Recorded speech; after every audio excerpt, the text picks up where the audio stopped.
Hello everyone अस्सलामु आलाइकुम welcome back to my kitchen Pinky chef table. आजकेर पर्वे आपनादेर साथे शेयर करब एकटी खूबई मजादार माछेर टिका। बासाय बाच्चारा बा बड़ो जारा माछ खेते ना चाय तादेरके एभाবে एकबार ट्राई करे देखते पारेन। अवश्यई तारा एकबार खेये आरेकबार निबेई और बुझतेई पारबे ना जे एटा कि माछेर टिका ना मांसेर टिका।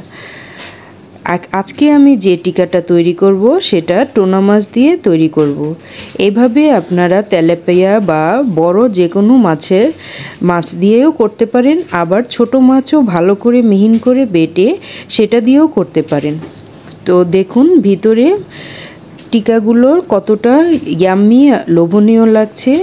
एभाবে একবার ট্রাই করে দেখবেন অবশ্যই। আর আমার রেসিপিগুলি ভালো লাগলে সাপোর্ট করবেন, সাবস্ক্রাইব করে লাইক শেয়ার করতে ভুলবেন না। তো আসুন আমরা তৈরি করি টুনা মাছের কাবাব। এখানে আমি 1 কাপের মতো টুনা মাছ সিদ্ধ করে শুধু মাছগুলো নিয়ে কাটাগুলো ফেলে দিয়েছি, সাথে 2টা মাঝারি আকারের আলু সিদ্ধ করে নিয়েছি। এখন মাছ আর আলুগুলো একটি বাটিতে নিয়ে নিচ্ছি। এর সাথে আমি দিব পরিমাণ মতো পেঁয়াজ কুচি এবং ধনিয়া কুচি। এখানে আমি 2 টেবিল চামচের মতো পেঁয়াজ কুচি নিয়েছি, সাথে নিয়ে নিচ্ছি 2 টেবিল চামচের মতো ধনিয়া কুচি এবং ঝাল যার যার পরিমাণ মতো নিয়ে নিতে পারেন। এখানে আমি 4-5টা কাঁচামরিচ কুচো করে নিয়েছি। এখন দিয়ে দিব আগে থেকে ভেজে রাখা পেঁয়াজ বেরেস্তা। পেঁয়াজ বেরেস্তাটাও আমি 2 টেবিল চামচের মতো দিয়ে দিচ্ছি এবং এর সাথে দিয়ে দিব আধা চামচ পরিমাণ মরিচের গুঁড়ো দিব। এখানে একদম অল্প মরিচের গুঁড়ো দিব।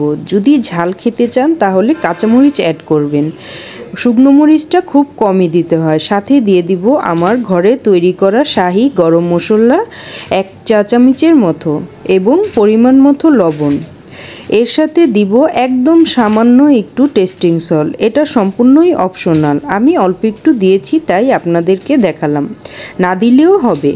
এবং সাথে দিচ্ছি আমার ঘরে তৈরি ব্রেড ক্রাম্ব। একদম ঝরঝরে এভাবে ব্রেড ক্রাম্ব তৈরি করে আপনারাও রেখে দিতে পারেন ফ্রিজে। নর্মাল ফ্রিজেই রেখে 1 মাসের উপরে রেখে ব্যবহার করা যায়, কোনো কিছুই হয় না। ইনশাল্লাহ এই ব্রেড ক্রাম্বের রেসিপিটাও আপনাদের সাথে আগামী কোনো পর্বে দেখাবো। এখন সম্পূর্ণ সবগুলো উপকরণ একসাথে আমি ভালো করে চটকিয়ে মেখে নেব।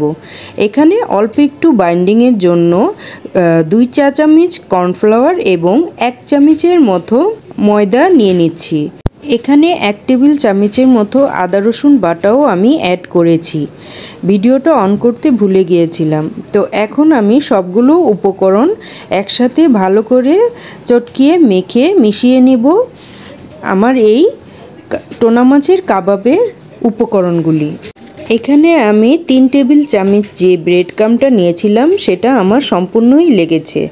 এভাবে এখন ডোটা তৈরি করার পর হাতটা ভিজে নিয়ে এভাবে গোল করে যার যার পছন্দ মতো শেপ দিয়ে টিকার তৈরি করে নিতে পারেন। আমি গোল রাউন্ড শেপ করে নিচ্ছি, আপনারা চাইলে এভাবে করেও করে নিতে পারেন অথবা যার যেরকম পছন্দ সেরকম শেপ দিয়ে নিতে পারেন।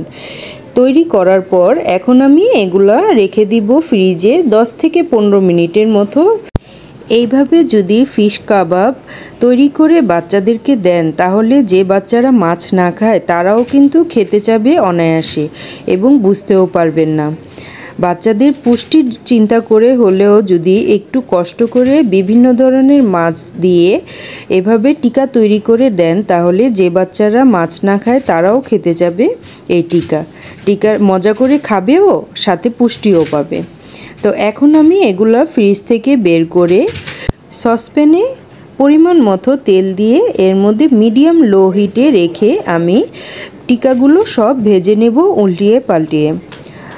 বেশি সময় লাগবে না। আর আমার টিকাটা যেহেতু আগে থেকেই প্রায় বেশি অর্ধেকই তৈরি করা সিদ্ধ করা, তো জাস্ট কালার করার জন্য টিকাটা উল্টিয়ে পাল্টিয়ে ভেজে নেব। গোল্ডেন ব্রাউন কালার হলে পর আমি টিকাগুলো নামিয়ে নিব। বাস তৈরি হয়ে গেল আমার মজাদার টুনা ফিশ কাবাব। বাসায় একবার অবশ্যই তৈরি করে দেখবেন। গ্যারান্টি দিচ্ছি, একবার তৈরি করলে দ্বিতীয়বার আবার তৈরি করতে চাবেন এবং বাচ্চারাও আপনাকে বলবে আরেকবার তৈরি করে দিতে। ভালো লাগলে লাইক শেয়ার করতে ভুলবেন না এবং সাবস্ক্রাইব করে পাশে থাকবেন। আল্লাহ হাফিজ। আসসালামু আলাইকুম।